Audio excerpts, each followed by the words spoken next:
Bueno, buenos días a todos y todas. Para mí es un honor estar aquí con ustedes dando una charla para los miembros y la gente que asiste a este Congreso Latinoamericano de Agroecología. ¿Cuáles han sido las premisas que han guiado el desarrollo rural en nuestra región?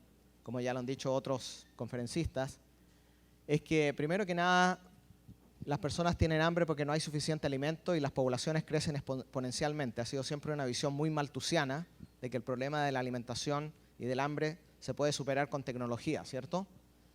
Por lo tanto, se soluciona incrementando la producción con tecnología de altos insumos traída principalmente del norte, como empezó con la Revolución Verde y posteriormente con los transgénicos.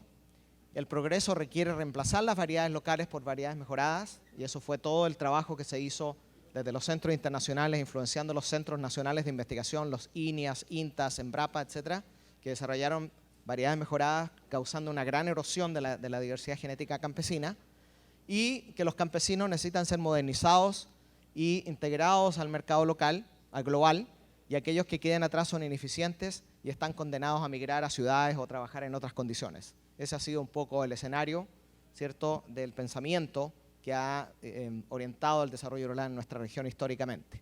Entonces, si vemos, por ejemplo, de los años 50 hasta hoy, básicamente han habido varias revoluciones tecnológicas, ¿cierto?, guiadas por esta visión malthusiana, donde vemos que la revolución verde, que fueron las variedades mejoradas, acompañadas de fertilizantes, pesticidas, etcétera, ¿cierto?, tuvieron una gran influencia en la región, y ya vemos aquí cómo se empieza a perfilar, ¿cierto?, la nueva revolución tecnológica, principalmente los transgénicos. Estas revoluciones comenzaron guiadas por intereses extranjeros, principalmente fundaciones como la Rockefeller, ¿cierto?, y la Kellogg y la Ford, que implantaron la Revolución Verde con la creación de centros internacionales de agricultura, de los cuales hay 3 en nuestra región.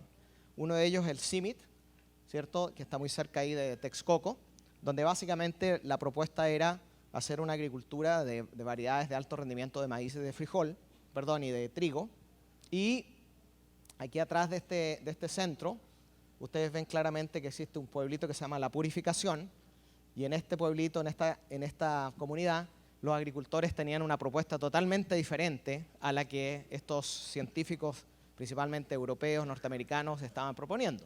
Incluso cerca del CIMMYT, a unos 40, 50 kilómetros, están, ¿cierto?, todavía las chinampas que están ahí en Xochimilco, y estos sistemas tenían rendimientos de aproximadamente 3.5 a 6.3 toneladas por hectárea de maíz, siendo que en Estados Unidos, en esa época, cuando vinieron los agrónomos de Burlock, etcétera, solamente tenían rendimientos de aproximadamente 2.3 toneladas. O sea, ellos venían a enseñar a producir maíz a campesinos que tenían una productividad mucho mayor con sus variedades locales, y además de eso no solamente producían maíz, sino una serie de otros cultivos y peces, de manera que una hectárea podía producir alimentos suficientes para alimentar a 15 o 20 personas.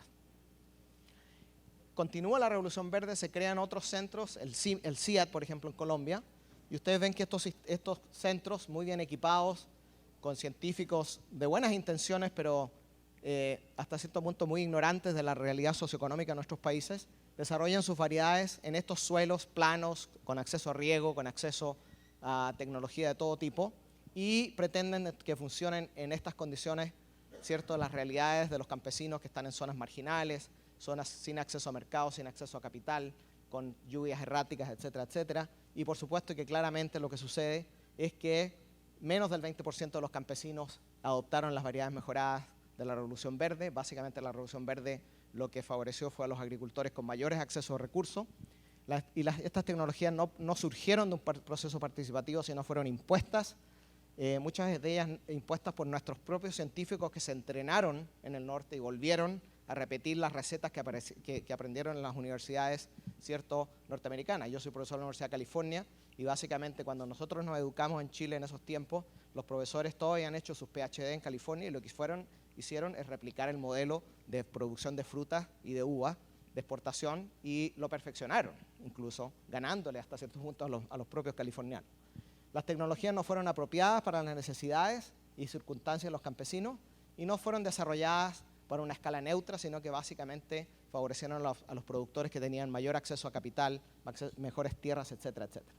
Bueno, este pensamiento neoliberal malthusiano sigue penetrando los que toman las decisiones en los ministerios de Agricultura, en los centros de investigación, incluso en nuestras propias universidades, donde básicamente se plantea de que si nosotros no nos subimos al tren de los transgénicos, vamos a quedar retrasados, ¿cierto?, en una tecnología primitiva que no va a ser capaz de solucionar los problemas del mundo. O sea, y aquí ven ustedes que hay aproximadamente en el mundo unas 200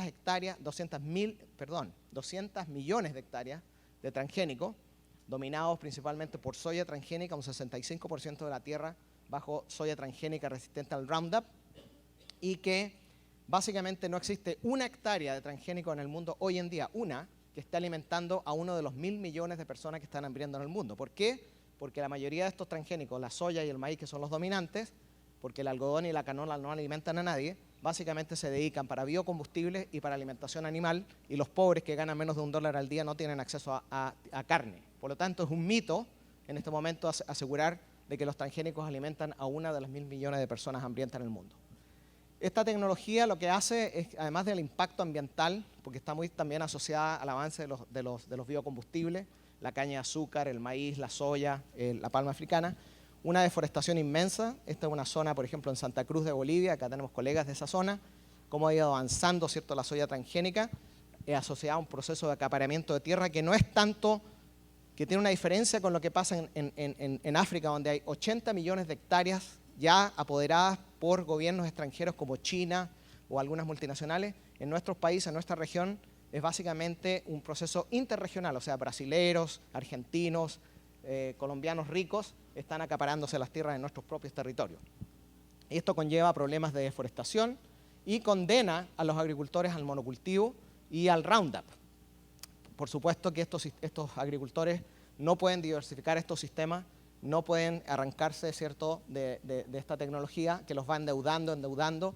Y bueno, y Walter Pengue y Georgina Catacoras han sacado datos demostrando cómo va desplazando agricultores, ¿cierto?, cómo va creando una serie de problemas y haciendo una dependencia tremenda en el Roundup. Aquí están los datos hasta el 2006 en el uso en Argentina del glifosato.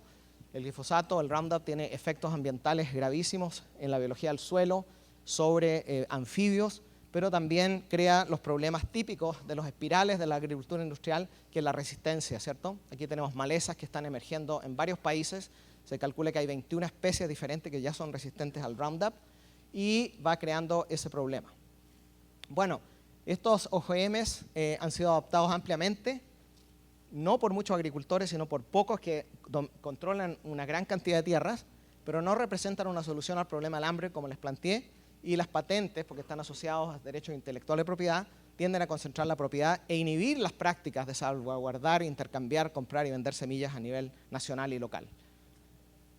Esto, como les decía, está asociado también al avance de los biocombustibles, que hoy en día empiezan a desplazar tierras agrícolas para el uso de producción de biomasa, básicamente biocombustibles, bioplásticos, etcétera, y alimentar carros en vez de gente. Bueno, en el trópico húmedo bajo de América Latina, en Colombia, por ejemplo, el Chocó y otras zonas de América Latina, se está expandiendo la palma africana con impactos increíbles ambientalmente hablando, desplazamiento de comunidades indígenas, campesinas, y solamente para suplir un problema que es básicamente el problema del norte, el problema de la dependencia del petróleo, no es un problema que tengamos nosotros.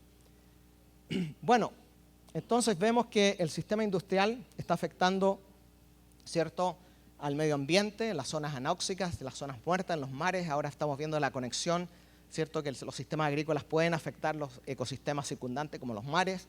Hay emisiones de gases invernadero, 30% de las emisiones vienen de la agricultura industrial, pérdida de biodiversidad, contaminación de agua y suelo, etcétera, etcétera, y dominio de monocultivos vulnerables. Y estos monocultivos están avanzando, desplazando los sistemas tradicionales de agricultura, que son los únicos que han probado ser sustentables por milenios. Por ejemplo, esta es una zona en Chile, interesante en el norte chileno, donde quedan algunos pequeños bolsones de agricultura tradicional, de policultivos frutales mediterráneos, que están siendo desplazados por el avance del pisco, que no es tan bueno como el peruano, monocultivos que van arrasando y van, ¿cierto?, transformando estos sistemas como los cafetales, por ejemplo, que tenemos en diferentes países de Latinoamérica, en estos sistemas rústicos de alta biodiversidad, a monocultivos altamente dependientes de insumos externos, como se está haciendo en Brasil, como se está haciendo en Colombia y otros países, reduciendo la biodiversidad, creando dependencia y haciéndolos más vulnerables al cambio climático. O sea, lo que está sucediendo es que nosotros estamos dependiendo a nivel mundial de 1.500 millones de hectáreas de monocultivos de este tipo altamente vulnerables al cambio climático. Si hay un peligro para la seguridad alimentaria futura de la humanidad son estos monocultivos que son altamente vulnerables, como se ha visto en Estados Unidos y recientemente con una sequía el año pasado que afectó, la peor sequía en 50 años, que afectó la producción de maíz y soya, transgénica principalmente, en un 30%. Entonces, nos vemos que estamos creando eso. Y esto está asociado a todo un proceso de globalización neoliberal, de políticas neoliberales en nuestro país, donde está caracterizada por el comercio libre, el dumping, los monopolios, la concentración de la tierra, la importación de tecnología dependiente, cara y destructiva, etcétera, etcétera, desplazamiento de pobres, mercados de carbono, o sea, un capitalismo verde, que básicamente lo que quieren es que nosotros absorbamos el carbono que produce el norte y con eso nos pagan, etcétera, etcétera. Todo un esquema que de alguna manera no nos está sirviendo a los intereses que tenemos nosotros en nuestra región. Entonces, ¿cuál es el desafío del futuro? Tenemos que aumentar la producción. O sea, aumentar la producción no es una condición suficiente, pero sí es necesaria para solucionar los problemas del hambre en forma sustentable para el año 2050, pero con menos tierra, porque mucha tierra se va a desviar a biocombustible y otros usos, va a ser acaparada, pero también con tierra más degradada, con menos petróleo o petróleo más caro, con menos agua en un escenario de cambio climático y de una crisis financiera del capitalismo y revueltas sociales crecientes que están asociadas al precio de los alimentos. Esto no es posible, estos desafíos, no es posible con el modelo agrícola industrial y sus derivaciones biotecnológicas. Nosotros lo que planteamos es que la agroecología es el camino robusto para enfrentar esta crisis. Y lo que necesitamos entonces son los agroecosistemas del futuro, que tienen que ser sistemas de modelos agrícolas independientes del petróleo, de bajo impacto ambiental, resilientes al cambio climático, una agricultura multifuncional y sistemas alimentarios locales donde se creen los circuitos entre producción y consumo sean cada vez más cercanos, más solidarios, etcétera, etcétera. Bueno, todos estos temas se han tocado aquí en el Congreso y se seguirán tocando en los diferentes simposios, en las presentaciones. Yo creo que son los temas fundamentales para el diseño de una agricultura del futuro. Cuando pensamos en esa agricultura y nos preguntamos quién hace esa agricultura, realmente son los campesinos de nuestra región. Estos campesinos, estamos en una zona, por ejemplo, mega biodiversa como Perú, con una gran diversidad étnica y genética, tienen una serie de características. Son sistemas ingeniosos, tienen características excepcionales, tienen beneficios globales y locales y tienen una historia probada de sustentabilidad, es decir, han estado funcionando por siglos de los siglos. En Latinoamérica se calcula que hay entre 16 y 18 millones de unidades de producción campesina. En Brasil solamente hay 4.8 millones de agricultores familiares que producen una gran cantidad de alimentos, más del 50% de los alimentos, pero controlando menos del 40% de la tierra. ¿Qué sucedería si nosotros les diéramos el 90% de las tierras a los campesinos? ¿Cuál sería la situación alimentaria en nuestros países? Juegan un papel importantísimo en la soberanía alimentaria y, por supuesto, que conservan un conocimiento tradicional, milenario y la agrodiversidad asociada, hasta tal punto que se calcula, de acuerdo a un estudio del ETC, que los campesinos en el mundo han desarrollado unas 1.9 millones de variedades de cultivo, siendo que la Revolución Verde solamente pudo contribuir con 8.000 variedades. O sea, la comparación que existe es enorme y solamente conocemos el potencial, científicamente hablando, de un 25% de estas variedades. O sea, hay mucho trabajo todavía de conservar este germoplasma para estudiar sus potencialidades.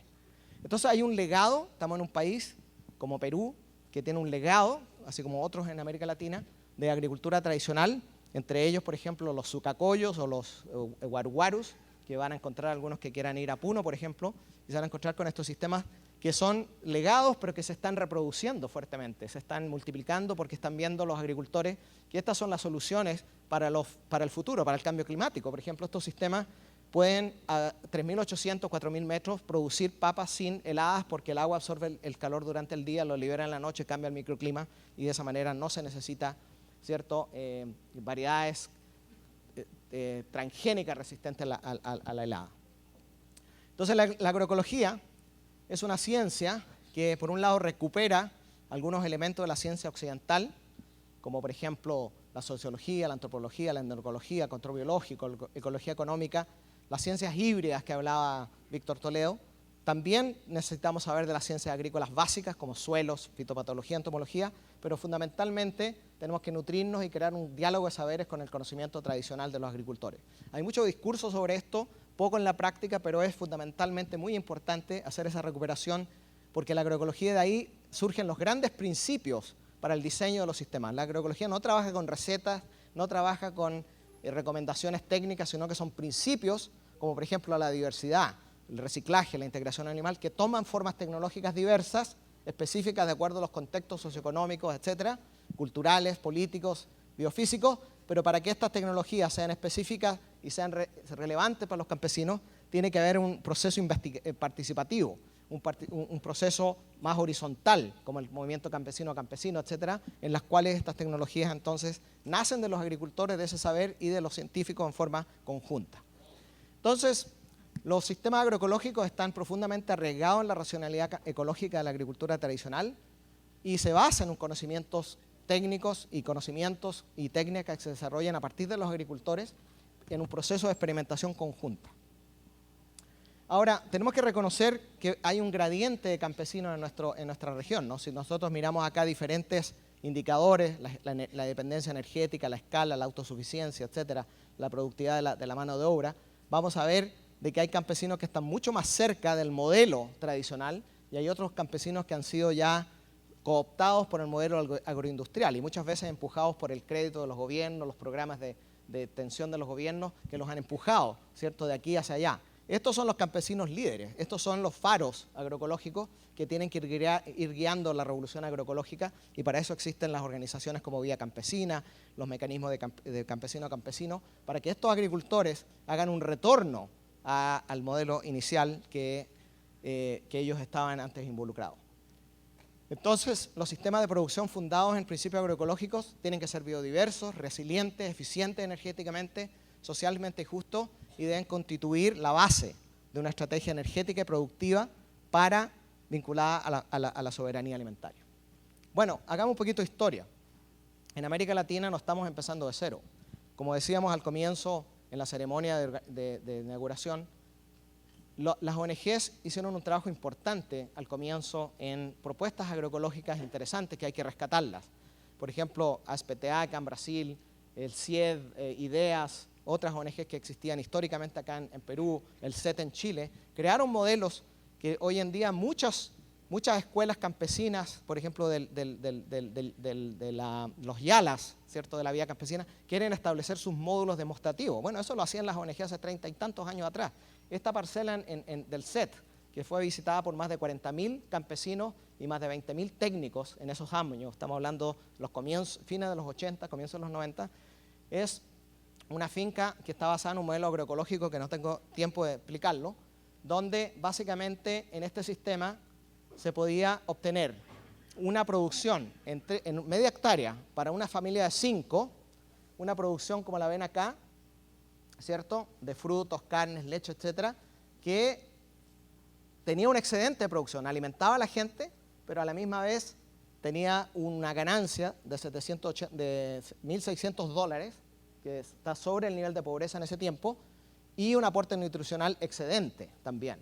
Entonces, estos modelos permitían que una familia de 5, con una inversión de mano de obra al comienzo muy alta para establecer la infraestructura ecológica, hoy en día necesitaban aproximadamente 30 horas para una familia de 6 por semana. Entonces quedaba tiempo extra para que los agricultores dieran valor agregado o vendieran su mano de obra, pero como eran soberanos alimentariamente y soberanos productivamente porque no necesitaban insumos de afuera, eran capaces de rechazar esas ofertas, ¿cierto?, en que los querían explotar. Entonces, existen modelos, ¿cierto?, de producción de este tipo que nos permiten afirmar que estos sistemas podrían ser autosuficientes, podrían ser energéticamente, productivamente y también tecnológicamente.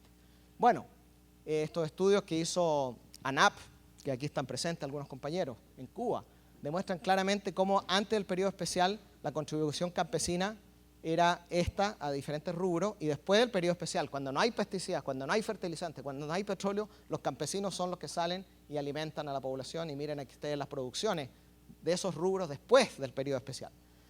Y acá tenemos también, van a ver sesiones importantes sobre esto, ¿cierto?, cómo se expande todo este conocimiento a través del campesino a campesino que empieza en México, allá en Tlaxcala, después entra a Centroamérica, Nicaragua, Guatemala, llega a Cuba, y en Cuba en el momento del periodo especial habrían unos 216 miembros, hoy día tengo entendido, Peter, 130.000 o algo así, ¿no? Entonces, estos campesinos lo que hacen es que utilizan los principios agroecológicos porque no tienen insumos externos, y también había una participación importante de científicos. En ese tiempo existía la CAO, ahora existe la CTAF, toda una coordinación de trabajo conjunto con sistemas diversificados, integración animal, rotaciones, etcétera.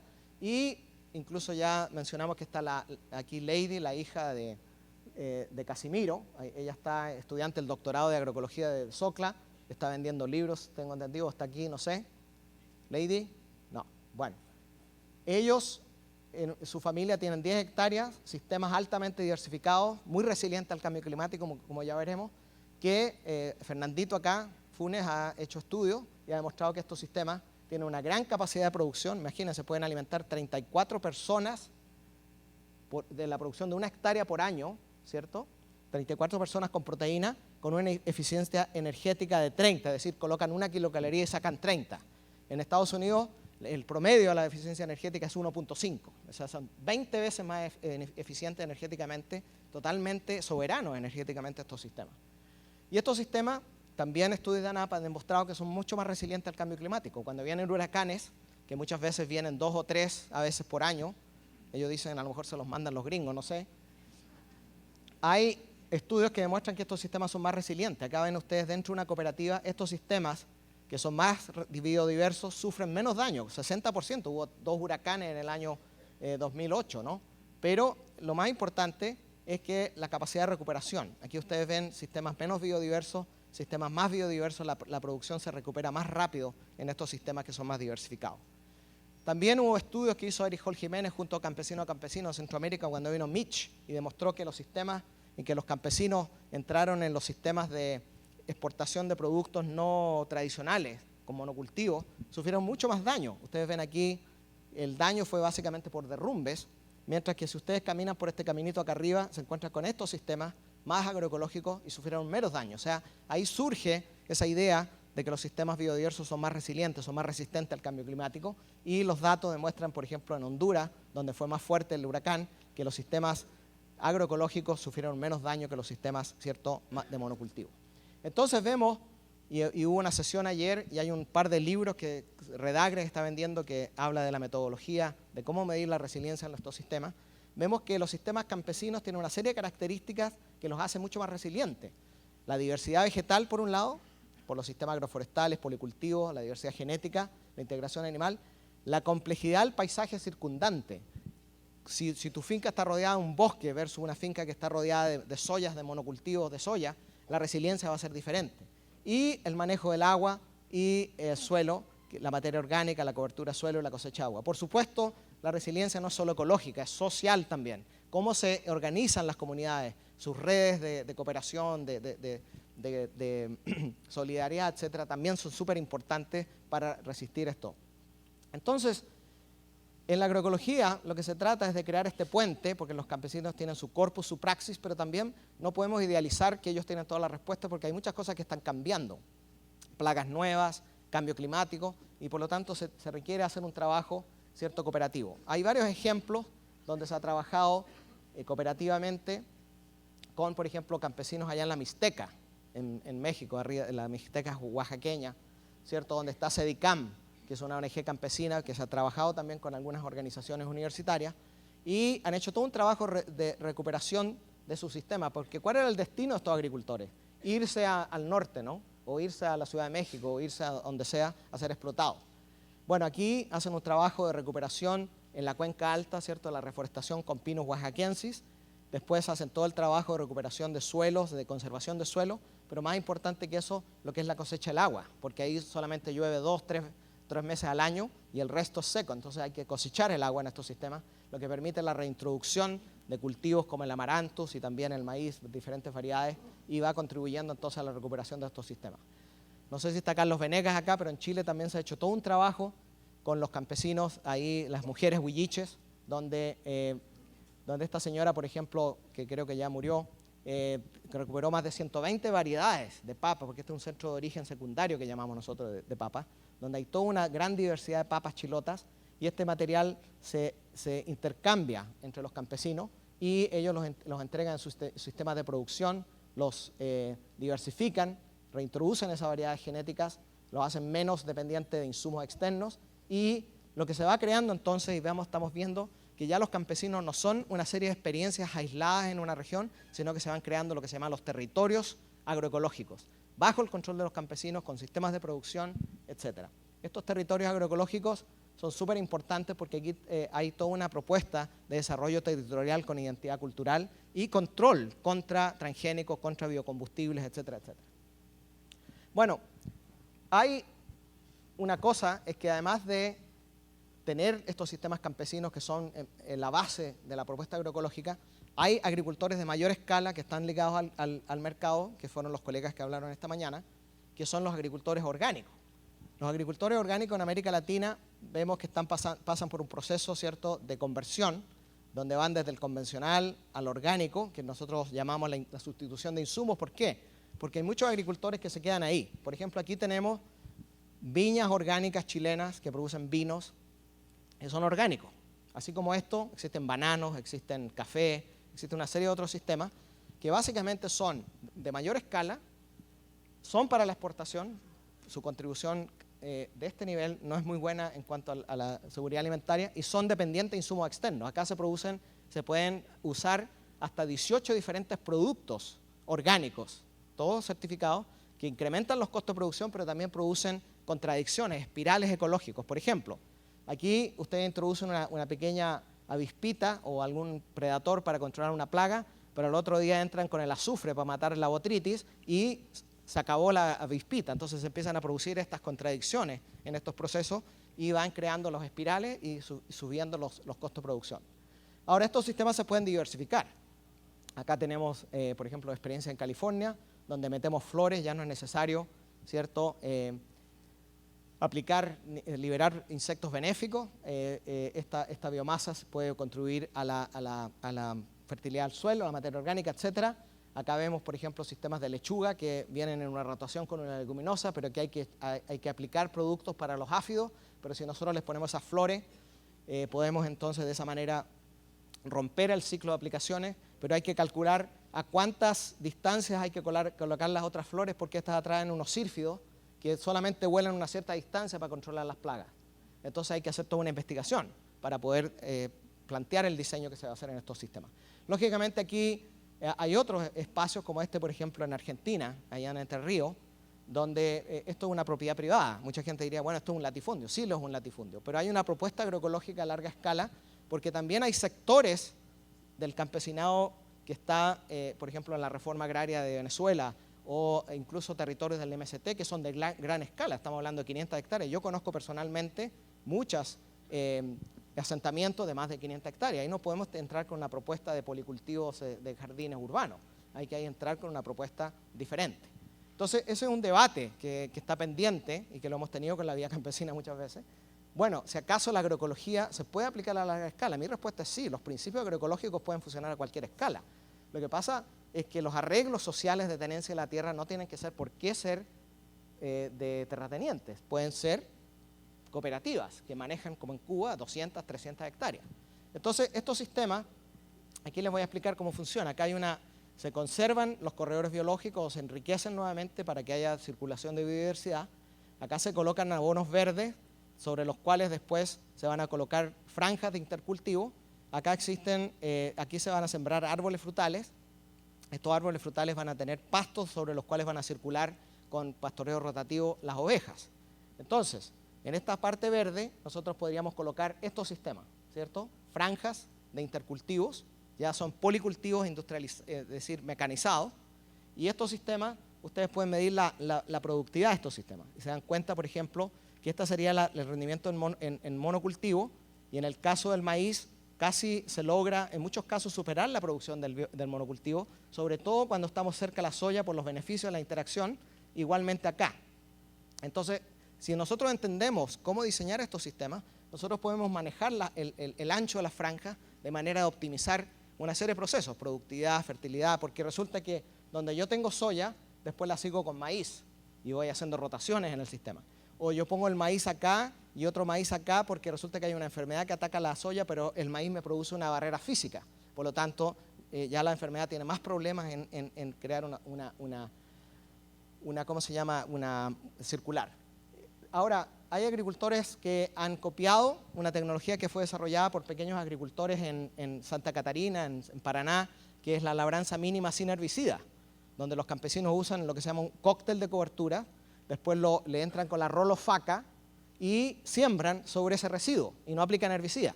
Bueno, estos americanos acá también encontraron, estuvieron ahí, aprendieron, y aquí están sembrando centeno, que es una planta altamente alelopática porque produce ácido butírico y otras sustancias alelopáticas. Entonces, después siembran sobre eso, por ejemplo, soya o maní, o podrían ser policultivos también, podrían ser franjas de maíz con frijol, ¿cierto? Lo que sucede es que cuando ustedes incorporan, ¿cierto?, el material, ese material no se incorpora, sino que se deja sobre la superficie del suelo, se empieza a descomponer y empieza a crear una capa alelopática. Es una zona altamente tóxica para la germinación de semillas, de cualquier semilla. La razón por la cual crece o germina el cultivo es porque los agricultores descubrieron que sembrando más profundo no se inhibía la germinación. O sea, los agricultores que conocimos ahí en Santa Catarina decían, el suelo está quenche, ¿eh? Está caliente. Así ellos describían el proceso de alelopatía. Entonces, bueno, esto es un sistema en el cual nosotros nos interesa saber por qué funciona. ¿Por qué? Porque los principios agroecológicos son los que se pueden derivar para emplear estos sistemas si es que los agricultores los necesitan. Ahora, aquí ven cómo está la propuesta ya cuando esta franja ya entra en cultivo de abono verde, y acá tenemos los frutales con la pradera donde va a circular las ovejas en forma rotativa. O también los sistemas que nos muestra Enrique Murgueitio, la gente de CIPAV en Colombia, todos estos sistemas silvopastoriles de alta diversidad, también son sistemas de gran escala que tienen, ¿cierto?, siguen los principios agroecológicos. Y una de las cosas que se está notando en estos sistemas es que acumulan mucha materia orgánica. Ahora, es importante que rescaten carbono, sí, pero no nos interesa entrar en el mercado del carbono. Todos estos esquemas red, etcétera, son esquemas de que justifican el consumo y el despilfarro energético y la polución en el norte, porque ellos quieren comprar los créditos, ¿cierto? No queremos entrar en ese negocio. Sin embargo, lo que sí queremos entrar en el negocio de que esta materia orgánica lo que hace, como ustedes saben y aprendieron en agronomía o suelos 101, que en la medida que nosotros incrementamos el porcentaje de materia orgánica en el suelo, se incrementa la capacidad de retención de humedad. Eso ya lo sabemos todos, hasta los convencionales lo saben. Lo que estamos viendo, y este es un estudio muy importante que hace Rodale, después de 30 años de investigación, allá en Pensilvania, donde demuestran que en los años secos los sistemas orgánicos rinden más que los convencionales. ¿Por qué? Bueno, porque tiene mayor cantidad de materia orgánica y ese es un aspecto fundamental para guiar la resiliencia de los sistemas de larga escala. Bueno, hay una cosa que está sucediendo en el mundo que es que está cambiando la población. La población se está haciendo cada vez más urbana, mucho menos rural. Hay un éxodo de jóvenes en Estados Unidos, la edad media de un agricultor es 64 años. Los jóvenes no pueden tener acceso a la agricultura, una porque no les interesa, pero los que quieren no pueden porque es muy cara la tierra. Entonces el tema del acceso a la tierra es un tema que va a guiar los conflictos fuertemente. Sin embargo, la justicia alimentaria también necesariamente los movimientos tienen que ser urbanos y son cada vez más urbanos. Por ejemplo, en Estados Unidos todo el movimiento de justicia alimentaria que se llama Food Justice son movimientos urbanos. ¿Por qué? Porque ya casi no quedan agricultores. El 2% de la población agricultores, salen 120 agricultores al día expulsados por el sistema. Hay más prisioneros que agricultores en Estados Unidos. Entonces, aquí en América Latina también está sucediendo que están siendo desplazados los campesinos por los modelos neoliberales, se están concentrando en las ciudades. Bueno, hay que crear una estrategia de agricultura a nivel, ¿cierto?, de las ciudades, la agricultura urbana, pero con una base agroecológica. Aquí no estamos hablando de pequeños huertecitos como existen en los programas de las municipalidades. Aquí tiene que haber una propuesta seria, ¿cierto?, basada en investigación, siguiendo el modelo campesino a campesino, todos los modelos rural que hemos plantearlo también para la agricultura urbana. Y bueno, Cuba es un ejemplo interesante porque cuando hay crisis es cuando la agricultura urbana surge. Ustedes ven cuando vino el famoso periodo especial, en Cuba uno de los problemas que había por no haber transporte petróleo era cómo traer la comida de las zonas rurales a las zonas urbanas. Entonces ahí emergen aproximadamente 383.000 huertas, eso hasta el 2009, produciendo una cantidad enorme de vegetales en 50.000 hectáreas de agricultura urbana, pero con una producción de entre 10 y 20 kilogramos por metro cuadrado por año de material comestible. Eso es una productividad inmensa. Yo doy un curso de agricultura urbana y mis estudiantes apenas llegan a 4, como máximo, así de kilos por metro cuadrado por año. Y también, bueno, el ejemplo de Rosario y en Argentina y otras partes, cuando vino la crisis en Argentina en el 2002, una crisis que parece que continúa, miles de familias se pudieron alimentar durante la crisis debido a la agricultura urbana. Más de 800 jardines todavía existen, alimentando a unas 40.000 personas con una sobreproducción para la venta. O sea, hay experiencias, no de pequeños huertos aislados, sino experiencias bastante interesantes que se están dando con agricultura urbana. Bueno, tenemos la presencia de los movimientos sociales aquí, está la Vía Campesina, Maela, otros grupos que están emergiendo en toda la región latinoamericana y que Peter Rosset, que tiene esta tarde una mesa, Peter Rosset en la Vía Campesina tiene una mesa redonda muy importante que les invito a que asistan. Ellos están muy interesados en la agroecología, porque la agroecología en América Latina, según yo veo la historia, piensa con las ONGs, después entran en las universidades, pero después la adoptan los movimientos sociales, pero con un tinte ya de una agroecología militante. Y estos campesinos que están organizados a nivel regional, mundial, ¿por qué les interesa la agroecología? Y esta tarde ustedes podrán enterarse de los detalles, pero básicamente porque ven que es una alternativa viable, fundamental para la propuesta de soberanía alimentaria que ellos tienen.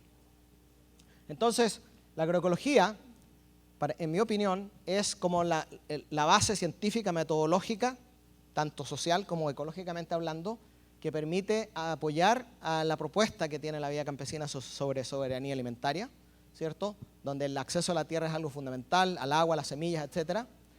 Pero también tenemos que ampliar ese concepto, no solamente soberanía alimentaria, sino soberanía energética, soberanía tecnológica, en el sentido de que los agricultores sean capaces de producir su propia energía y que sean soberanos tecnológicamente en el sentido que no dependan de insumos externos, sino que sean capaces de generar los servicios ecológicos, los procesos ecológicos dentro de sus propias fincas. Hay ejemplos, algunos muy criticados, por ejemplo, la famosa mamona en Brasil. Hay comunidades, hay asentamientos, hay campesinos que producen mamona, pero también a la vez producen cultivo. Acá se cosechó ya el frijol y el maíz, de manera de no sacrificar la producción de alimentos. Pero esto no es para entrar en el negocio de los biocombustibles, sino para suplir de las necesidades energéticas de los propios asentamientos, o puede ser biogás, o puede ser viento, etcétera, otras fuentes de energía que les permitan ser soberanos.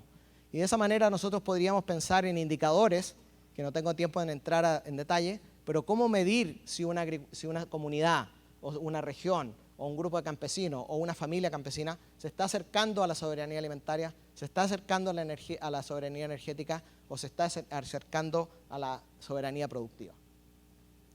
En América Latina hay muchos polos de innovación, ¿cierto?, de agroecología, de Cuba, Centroamérica, México, Brasil, región andina, etcétera, etcétera. Muchos polos de innovación, conocemos de eso, se ha escrito mucho sobre eso, se está intercambiando más sobre eso a través del SOCLA, a través de Maela, a través de la Vía Campesina, etcétera. Tenemos todos estos grupos que de alguna manera están liderando un poco la articulación, no estamos separados, están aquí presentes. Nosotros como SOCLA siempre hemos invitado a los campesinos, al movimiento agroecológico, porque creemos que es importante las sinergias entre los científicos, las organizaciones sociales, los campesinos, de manera de tener una propuesta conjunta, ¿cierto? Por lo tanto, tenemos que sentirnos que este congreso realmente es un congreso latinoamericano que lo organiza SOCLA, pero que invita a todos a que participen y expongan sus puntos de vista.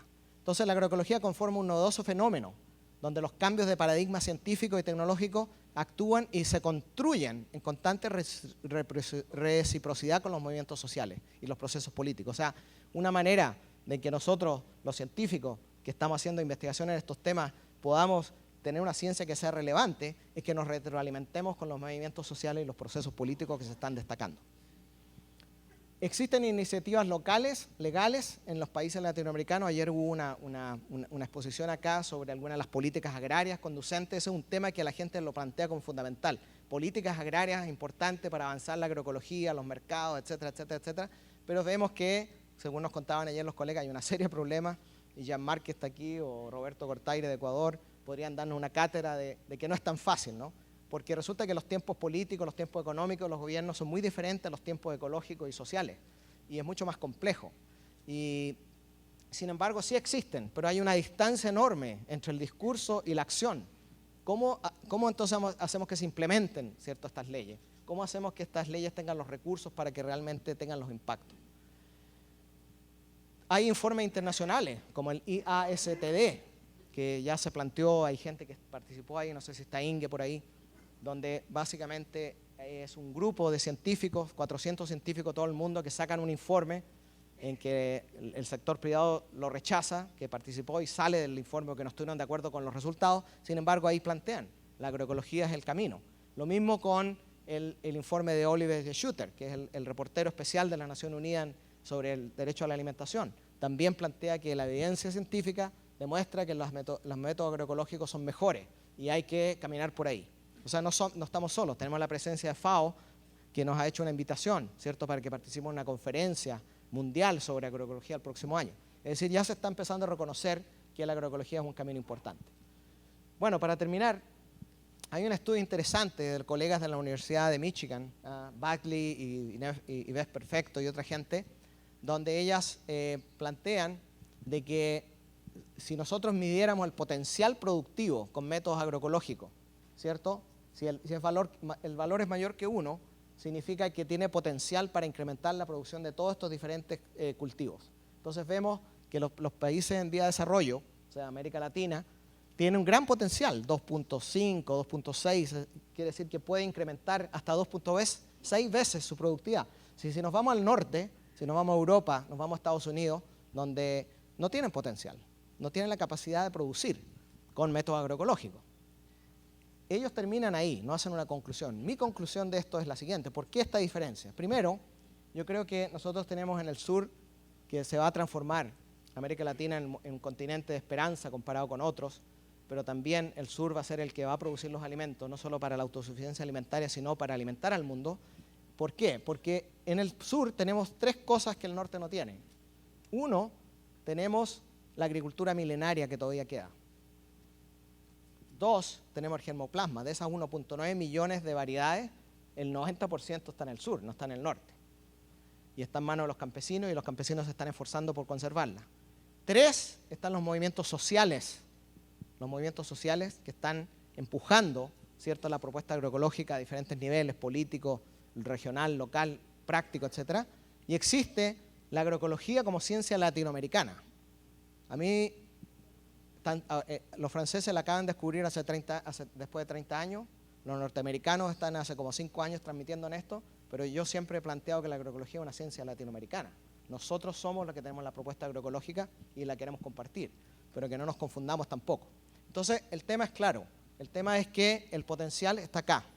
Y para eso, creemos que todo esto que se ha hablado acá de los mercados locales, etcétera, es una manera de crear un bypass, como lo dice Van der Ploeg, ¿cierto?, un sociólogo de Wageningen, a los imperios agroalimentarios. O sea, hay que hacer una lucha contra los imperios agroalimentarios, contra el control corporativo del sistema alimentario, eso es clarísimo, y esa es la lucha que lleva la Vía y otros.